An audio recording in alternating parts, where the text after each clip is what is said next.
vrai que nous, au niveau de notre budget, et c'était bien avant d'ailleurs que l'affaire Khalifa Sall ne soit mise sur la place publique, nous avions choisi pour certains types de dépenses, des dépenses éventuelles, les dépenses imprévues. Dans l'élaboration, nous avons choisi de les piffer. J'ai dit également que nous prions pour que toutes les conditions soient réunies pour que notre collègue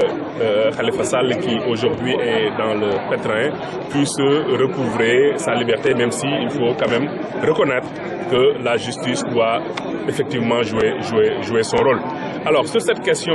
ce que je voudrais aussi dire, c'est que ce serait dangereux pour une collectivité locale de se prévaloir de fonds politiques. Je pense que c'est vrai, c'est pas prévu par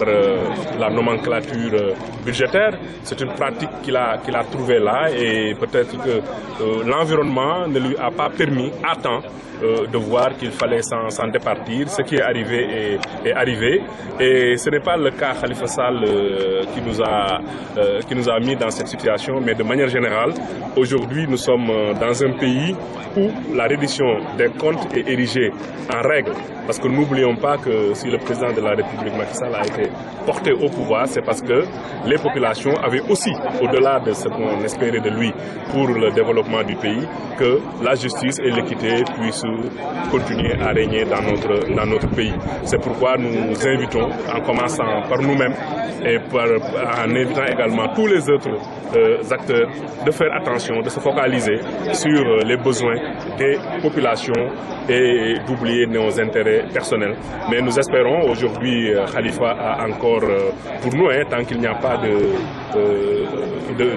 jugement, il est présumé encore innocent, et nous prions le Tout-Puissant Allah pour que toutes les preuves aillent dans ce sens-là et qu'il puisse naturellement, effectivement, récupérer la liberté.